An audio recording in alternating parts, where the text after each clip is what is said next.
This 17-year-old boy died after a 911 dispatcher says, "Deal with it yourself."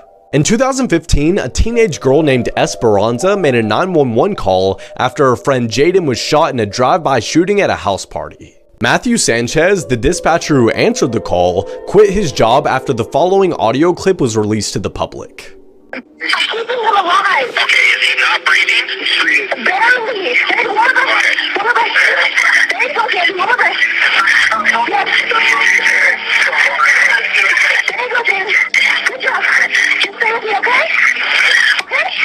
There you go. Good job, James. Is he breathing? He's barely breathing. How many times did the tell you? Okay, you know what, ma'am? You can deal with yourself. I'm not going to deal with this, okay? No, my friend is dying. Breaking news, they have now released new footage before and after Cameron jumped off the boat. Take a look.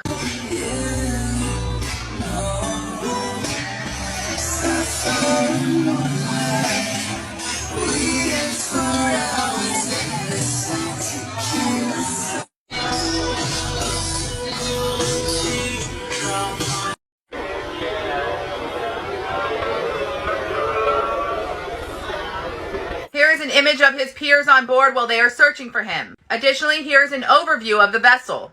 Cameron's family also posted his obituary today. Within it states that services will be held for him tomorrow, June 4th. Keep you guys updated. What do you think? Drop in the comments.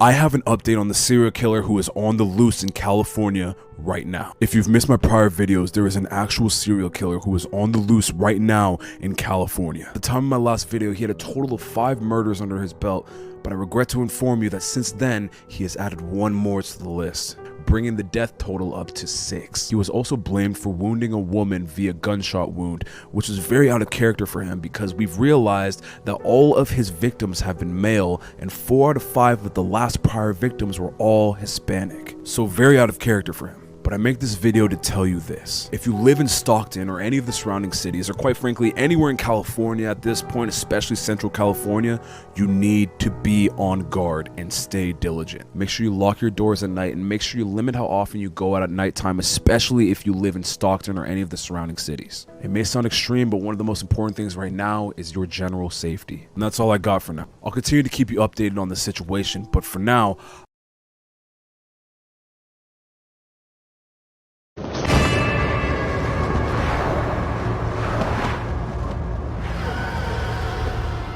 Lorraine came. She was very sweet. She started to issue warnings to me. I knew the house was haunted. All I had to do was walk in it. I told her about some of the things that had happened. I woke to the smell of smoke in my bedroom. And then there was Bathsheba. This is when she put the curse on me. What she said at the last of it is, "Next time we meet, ye too be dead." It's just a cigarette and it cannot be that bad. Honey, don't you love me and you know it makes me sad. It's just a cigarette like you always used to do. I was different then, I don't need them to be cool. Unusual deaths in human history, part 1.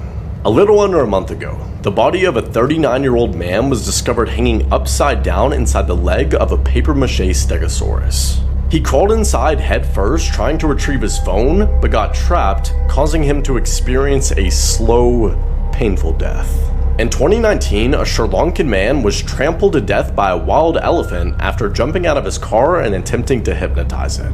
In 2016, a 10-year-old boy named Caleb Schwab was decapitated when he was ejected from his ride on Verrucht, a 168-foot-tall water slide at Schlitterbahn Water Park. In late 2019, a family in Iowa was trying to make a viral gender reveal to announce the sex of their baby. The family proceeded to fill a steel umbrella stand with gunpowder, inadvertently making a pipe bomb, causing 56-year-old Pamela Kreimeier to be hit in the head with shrapnel, killing her instantly.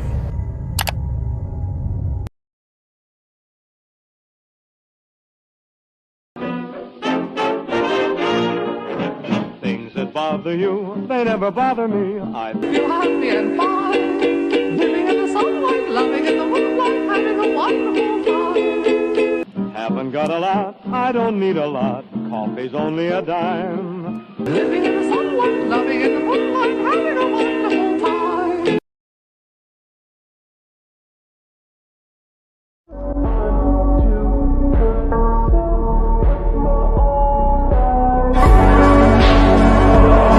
I will show you the video as well. Hi, my name is Ethan and here's everything you need to know in under 1 minute. The YouTuber 29-year-old Trevor Jacobs has a channel with about 140,000 subscribers. He is known to post adventure content such as skydiving, skating, etc. On Christmas Eve of 2021, he posted his second to last YouTube video ever titled I Crashed My Plane. Here's the video.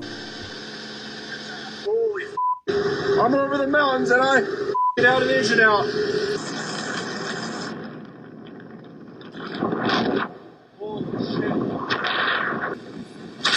Jacob submitted a false report and claimed, and I quote, aircraft experienced a full loss of power approximately 35 minutes after takeoff. Investigators later found out he faked the entire thing and he's now being faced up to 20 years in prison.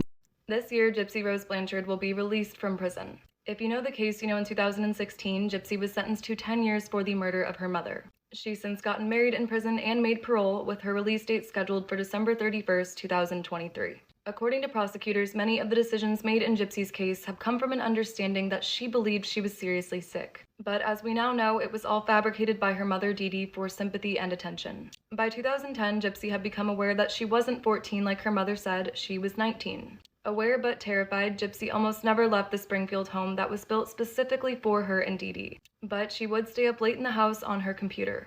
In 2012, Gypsy secretly met Nick on a Christian dating site. He had been diagnosed with autism in grade school, and after an initial meeting, the couple began to develop a plan. In June of 2015, Gypsy let Nick into her home and provided him with gloves, duct tape, and a knife. She then sat in the bathroom covering her ears as Nick stabbed her sleeping mother in the back 17 times. Once it was over, the couple had sex in Gypsy's room. Then they stole $4,000 and fled to the motel where Nick was staying just outside of Springfield.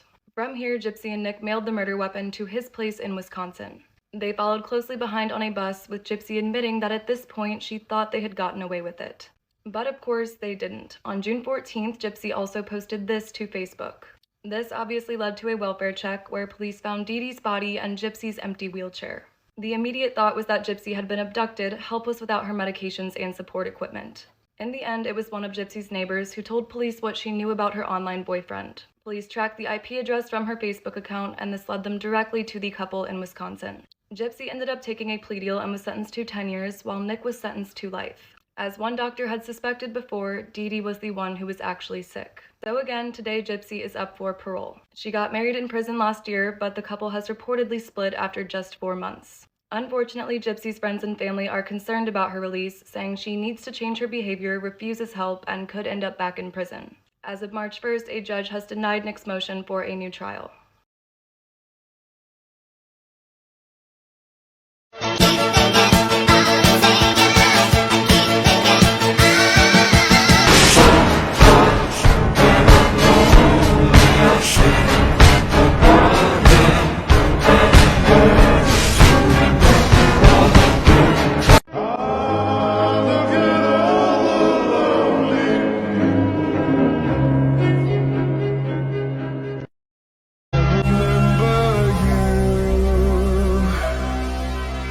Baby, we built this house on memories.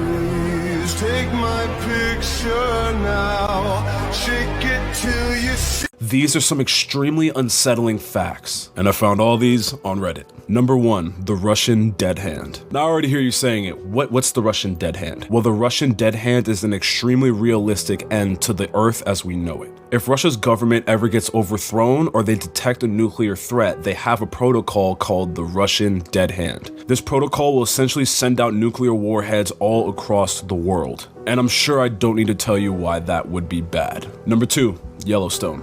Now chances are, even if you're not from America, you know what Yellowstone is. It's a volcano that we have out here in America that's been dormant for years. And we need to thank our lucky stars that it's dormant, and here's why. If Yellowstone were to go off in the explosive fashion that scientists are expecting it to, it would force us into an ice age. This massive explosion would cover the skies in ash, thus cooling down Earth itself, and sending us into an ice age. And if this were to happen, scientists suspect that about 85% of humanity across the globe would cease to exist. And the reason why this is so scary is the fact that it could happen at any moment. And finally, we have Point Nemo. Now this one doesn't have anything specifically scary about it, but it's still terrifying to think of. Point Nemo is the farthest point away from land on Earth. Quite literally the middle of the ocean. There's actually a lot of stories about planes and aircrafts that mysteriously crashed right above Point Nemo. Now whether it's because it's cursed or whatever the case may be, nobody knows. But because this point is so far away from land, we know so little about it. And something about that doesn't sit right with me. Now if you didn't like hearing this, I'm sorry, but that's why.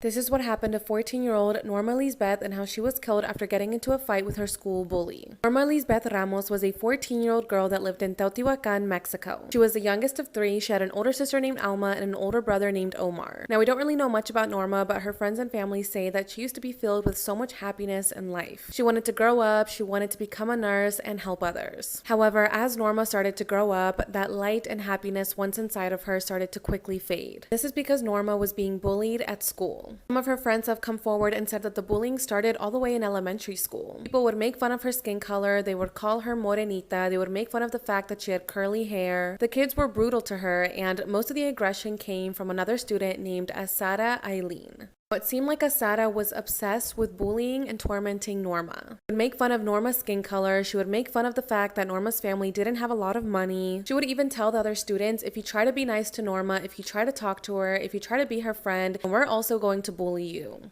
Asara would hype up the other students, and the minute that Norma would step foot onto campus, the bullying would immediately begin. She would walk into a classroom and people would actually throw things at her. One of the few friends that Norma had came forward and told reporters that a couple of the classmates had actually threatened to physically assault Norma. One day, Norma went to the school bathroom and a couple of her classmates walked in and they tried to beat her up. Norma tried to put an end to it, and the classmates told her, if you snitch on us, then we will assault you. It seemed like the whole school was against her, so Norma actually did speak up and she told her professors about what was going on. She told them about the taunting, about the bullying, about the threats, but nothing was done about it. In fact, one of her teachers told her, girls will be girls. She basically tried to make it seem that this is what teenage girls do, that they bully each other, that they make fun of each other, and that that's just how things are. However, it wasn't just girls that were bullying Norma, it was the boys in the class as well. Literally everybody would taunt her, and on February 20th, 2023, Norma's main bully, Asara, confronted her and told her that the next day, on February 21st, she wanted to meet her outside of the school to get into a physical fight. And she told Norma that she better show up. Of course, Norma was scared, so she tried to tell the director of the school about the fight, but the director did not listen to her. The director told her, can you give me a moment? I'm really busy. And she turned around and ignored Norma. Norma just didn't know what to do. She had already told the professors about the bullying. She had told the director of the school, but no one cared. So she felt like the only option she had was to show up to the fight the next day and defend herself. The next day, on February 21st, 2023, the fight happened.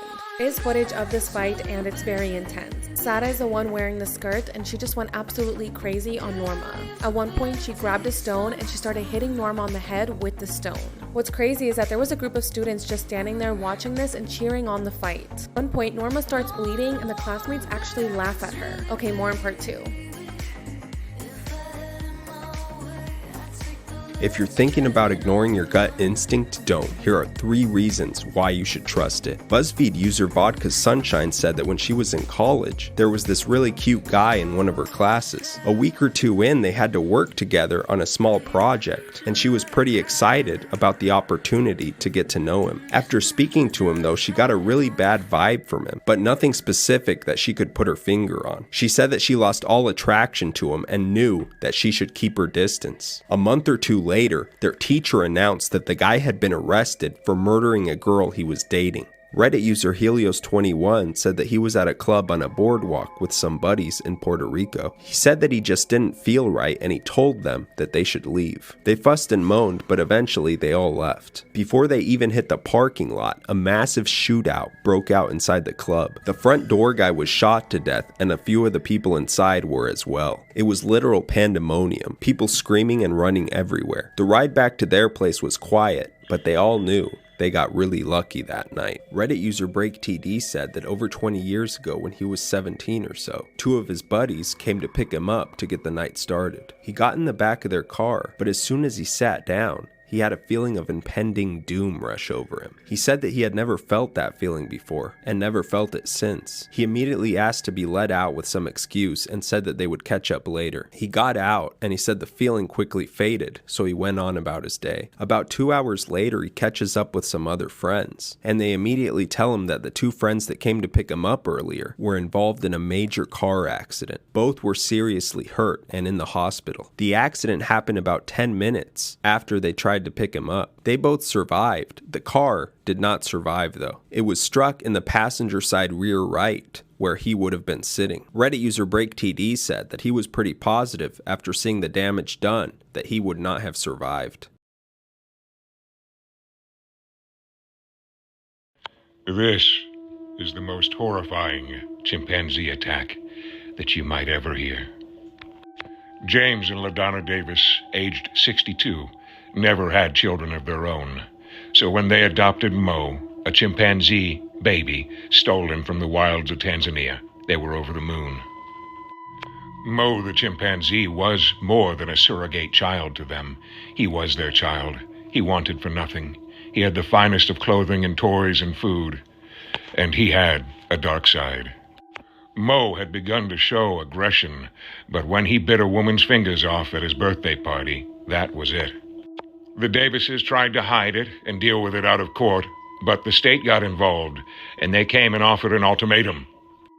They were offered an ultimatum: surrender Mo to a local rehabber or go to jail. They considered jail. Mo then went to live with Animal Haven, a wonderful sanctuary in the area.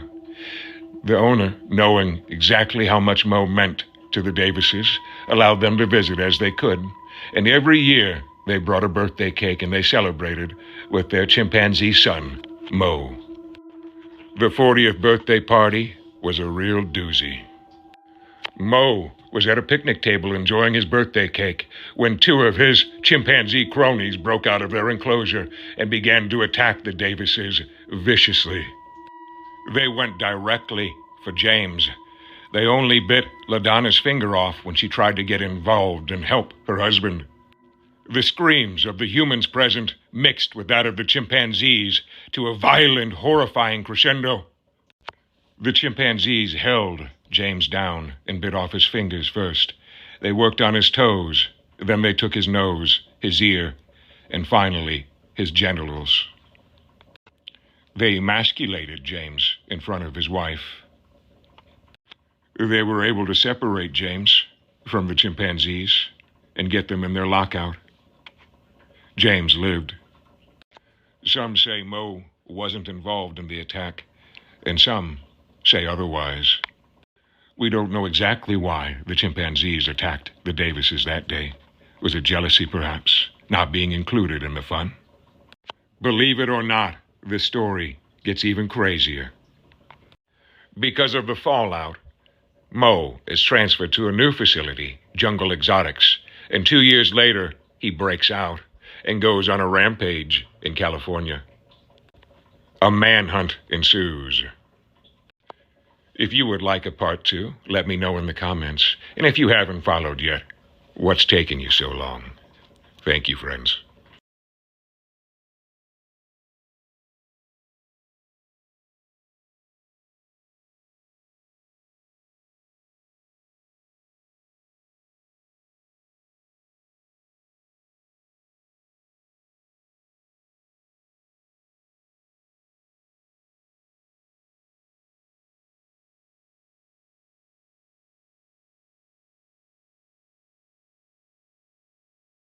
Oh, you're so traumatized, it makes me want to cry. You dumb bitch, The Hello Kitty murder. Fan was a young woman from Hong Kong. Unfortunately, at a young age, she developed a very strong drug addiction. She would do absolutely anything, including selling her body in order to make money to fund this addiction. Then her early 20s came around and she tried to make some very good changes in her life. She ended up becoming a hostess for a nightclub. While she was at this nightclub, she would connect with a man who was all get rid of the smell and then dispose of him. They then got to her head and boiled it. They waited till the skin was soft enough to peel off, and they did just that. They would dispose of the skin and the flesh, but they kept the skull. They would then place the skull inside of a mermaid Hello Kitty doll. Eventually, due to a tip that came in from the police from one of Chen Men-luk's ex-girlfriends, they were caught. They were only charged with manslaughter because the police couldn't tell if she had died due to her drug issues or the injuries. So the 3 men involved were charged with manslaughter with a chance of parole in 20 years.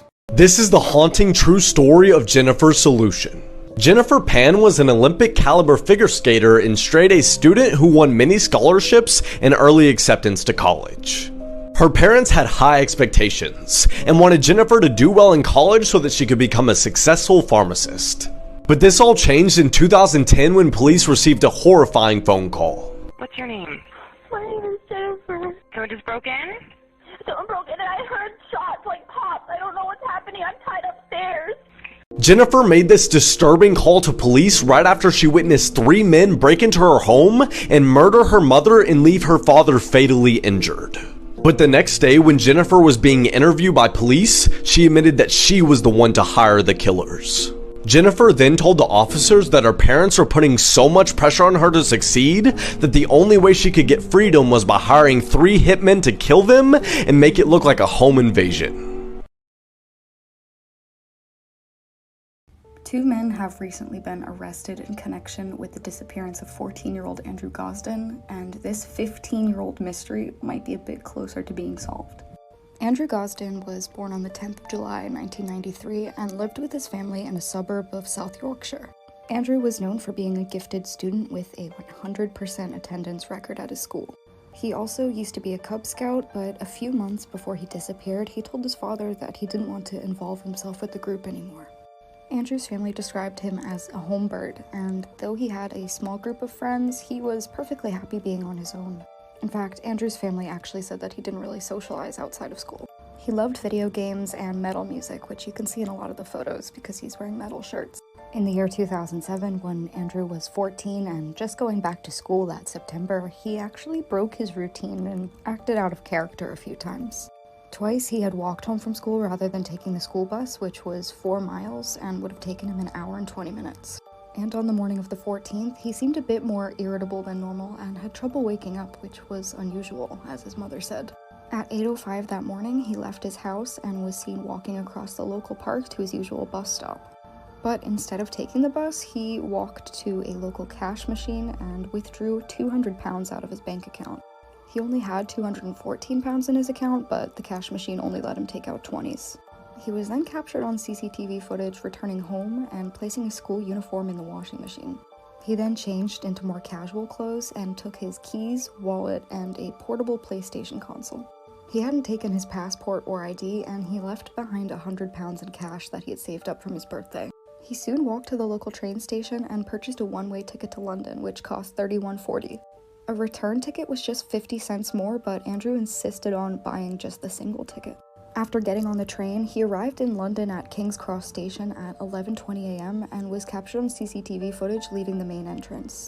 This was the last time he was ever seen. Now, in the years since Andrew's disappearance, there have been so many theories about what happened. One of the most popular ones is that maybe he was talking to somebody online and got groomed and went to go meet them and just never returned. But of course, there's not really any evidence for this theory or any theory. There's not really evidence for anything. Well, that is until just recently.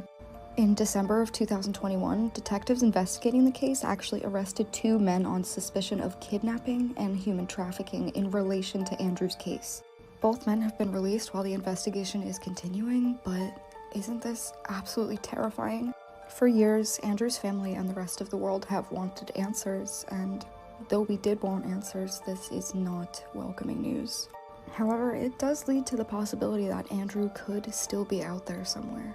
Hopefully, there will be some more answers soon.